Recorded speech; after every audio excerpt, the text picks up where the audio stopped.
course, school's out tomorrow, the last day of school, which means the kids are going to be running around in the sun.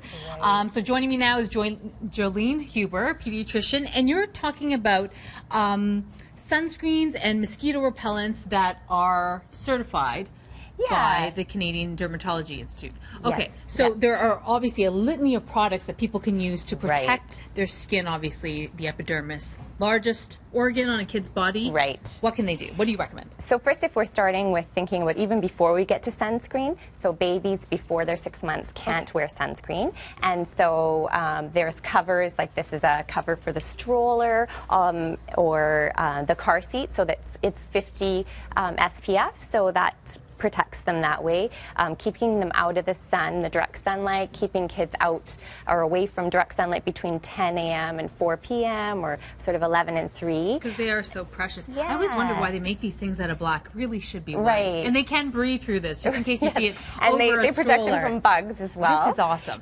So all of this gear is from Safety Superstore. They've got great ideas. One is a UV tent for babies or young kids. So if you're playing outside, again, it protects them. And then when you're thinking dressing them head to toe, so start with a hat that has at least a 3-inch brim all the way around, or a neck sort of protector. I've never seen one of these. Yes, that's so cool. because that's the area that we often forget to put sunscreen. When you're dressing kids, if you can hold up your shirt and see the light shining through, then the UV is getting through. So you want a really tight weave shirt, or alternatively a UV shirt. And there's lots of fun ones now that are swimsuits and shirts, so you can dress your kids either in the tight weave or a UV kind of shirt. I always worry about my kids sweating too much. If you send them to day camp wearing a UV protected shirt, it's just like synthetic. Yeah. But it's better than putting chemicals and these ones, on at least, they can zip, right? Then there's obviously sunglasses, and you want to look for a broad spectrum UVA, UVB. There's goggles that even have UV now. Really? Yeah. That's interesting. Yeah, when so they're in the sun. out swimming. And shoes as well. We have to worry about feet. Shoes, right. So that's when we're talking about sunscreen and thinking about applying it, you want to apply it liberally, at least the size of a shot glass. And then think of those spots, like you said, the tops of the feet, the back of the neck, the ears, the scalp, and all of those places. It's often overwhelming when you think about what kind of sunscreen. And so, as you said at the beginning, if you look for something, a lot of them will say that they're approved by the Canadian Dermatological Association. There's a couple different kinds. So generally, broadly, you can have more of the chemical kind or the absorptive, and it absorbs into the skin. So 20 or 30 minutes before you go out, even if it's overcast, you should put it on, and it needs time to start working.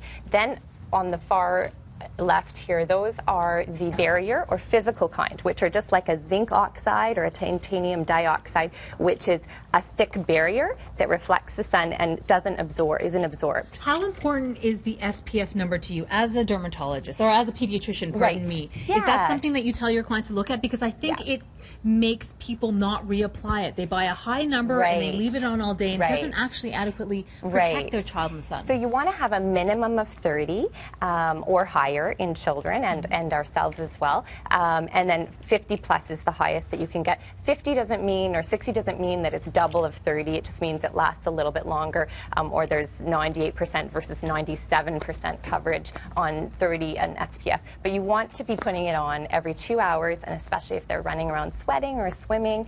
Regardless of the number. And there's no real waterproof. It may be water resistant. Okay, when it comes to DEET and mosquito repellent, obviously they're going to be out here, especially with all the rainfall.